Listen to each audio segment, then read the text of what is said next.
all, just like worthless in this society? Have they affected no change? And the fact is no. Many people who are very influential in society don't vote. And so we live naturally, interact, and influence the society, and we become valuable members, just like we are as doctors, and as engineers, as intellectuals, analysts. And actually, I'm reminded of a khutbah. There was a Friday sermon that I went to, where the imam was discussing the poverty in the world. He was saying that right now 10% of the world controls 85% of the wealth, and 20% of the wealthiest, I think in the West or in North America or maybe the world, I don't remember the detail of that. This is in the Globe and Mail. It's the most recent report.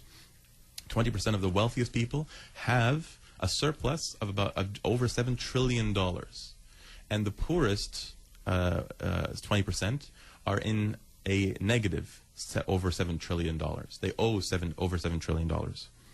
So the whole entire khutbah was revolving around this topic, which I found very interesting, and it was very clear. It's a very good khutbah.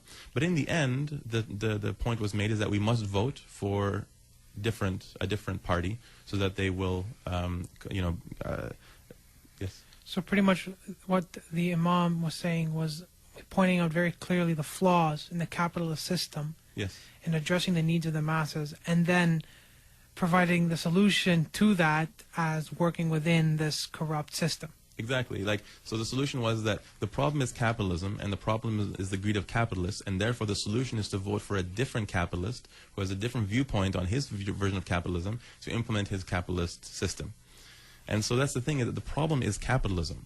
The problem is that the capitalist system is bent on increasing production with absolutely no interest in evening distribution. Very little interest. The only reason why we have the welfare system and all these things right now is because of the influence of communism, because it became a threat back during the Cold War. But really, capitalism is a cost-benefit analysis. If they see that there's greater benefit in killing 500,000 children in Iraq, like they did under the rule of Bill Clinton, and so that they get money out of the oil fields in Iraq, because after they removed Saddam Hussein and they removed the Iraqi oil nationalization policy, which is what the first thing they did after they invaded Iraq. So then, yeah, kill 500,000 children. Madeleine Albright said that it's worth it. Kill 500,000 children under the age of 7. No problem. Let's kill a couple million of Iraqis. Let's go kill all these innocent people and bomb mosques. That's not a problem.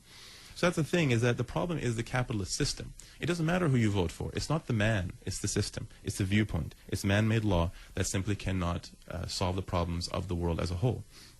And that is why what I present, obviously, as a solution is that we as Muslims must preserve our identity as Muslims who have a system that is an alternative to the capitalist system and is just.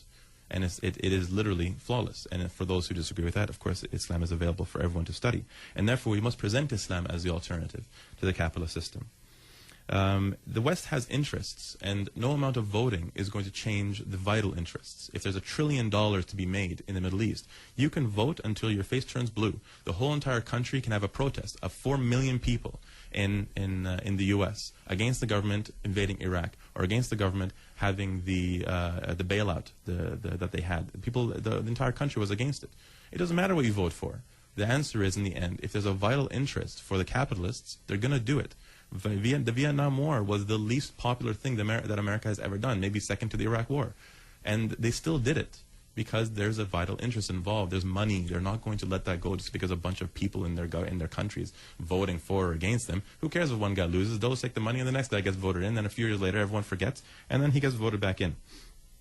So we must preserve our identity as one ummah and as representatives of Islam. Allah subhanahu wa ta'ala says, وَكَذَلِكَ جَعَلْنَاكُمْ أُمَّةً وَسَطًا لِتَكُونُوا شُهَدَاءَ عَلَى النَّاسِ. And that is how, and this is how we have made you the most just ummah. Basically, that we represent Islam, we represent the truth, so that you are witnesses over mankind. So we cannot become witnesses over mankind if we're the most compromising of all nations. We must stick to what the Quran and Sunnah say and present Islam as an alternative. And it's not a hostile thing, it's an intellectual thing. We discuss with people, just like I'm discussing with you. So yeah, so basically, like I said, I realize that it's a lot to compress in half an hour, and I'm sorry if it seemed rushed. I felt rushed. But it is one of those things that I hope that everyone at least gets a viewpoint. And I know this is a controversial issue. I know some people may not be very happy about this topic being brought up. But in the end, it's a discussion that's obviously a very healthy thing, and it's very important for us to consider both sides and understand the evidences. So we have roughly 4 minutes. So if there's enough time, can I give my input? Of course, yes. Or do you have anything else that you'd like to finish? No. There's only one more thing I'd like to say. Inshallah, we may be holding an event on the 30th of this month, so this Saturday coming up, inshallah. I'm trying to find the venue of where we're going to have it. If you want to be added, if I don't have your text, your phone number to text you, or if you're not on my Facebook, go ahead and email muslimsliveradio at gmail.com so that we can email you the information of where the event's going to take place, inshallah.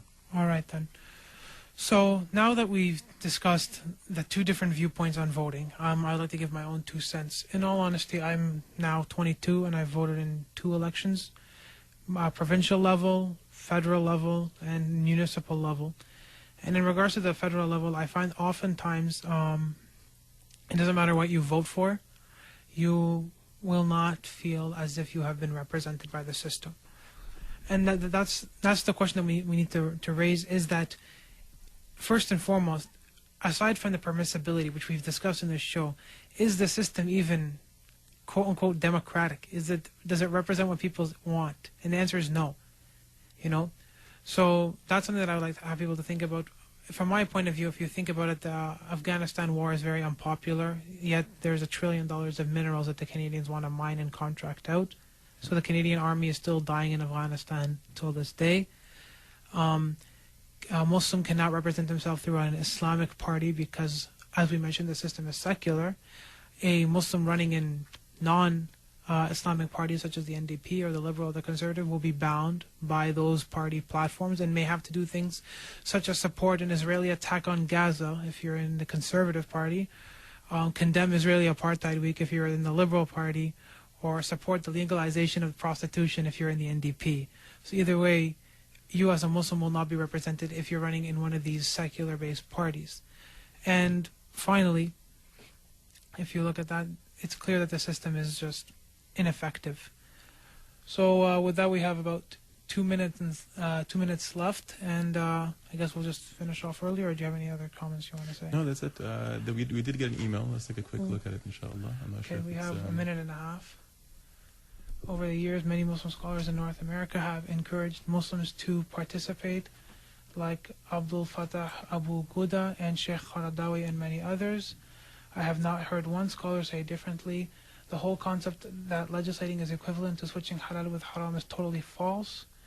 And the rabbis and monks in Quranic verse quoted is when they actually made fatwas that are permissible, that the permissible was not, and vice versa. In the parliament system, there is no such concept, and no one confuses what is allowed or permitted by Allah from what is haram. I'll answer this really quickly. We have less than a minute to go. Yeah, so just really quickly, the issue really with making permissible or making not permissible, the thing is that it's just a question of if the Quran says that it is forbidden for Muslims to legislate in the place of Allah, and it also says that it's forbidden for us to participate in the act of committing something that's haram, then on what basis are we allowing Muslims to do something that the Quran specifically says we're not allowed to do? It's similar to the idea that, mortgages, we can get a mortgage because if you need to. Well, getting a house and renting is fine. It may be uncomfortable for some people. Maybe you have to get something small. But there's no real need for a person to get a house unless really they have absolutely no choice. Like in some countries, they simply just don't have a choice. They either have to get a mortgage or they're on the street. Then there may be, of course, an exception there. But we have again, about we are out of time. We are out of time. Jazakallah khair. Thank you for tuning in to Muslims Live here on CHRW. Wassalamu alaikum wa rahmatullahi wa barakatuh.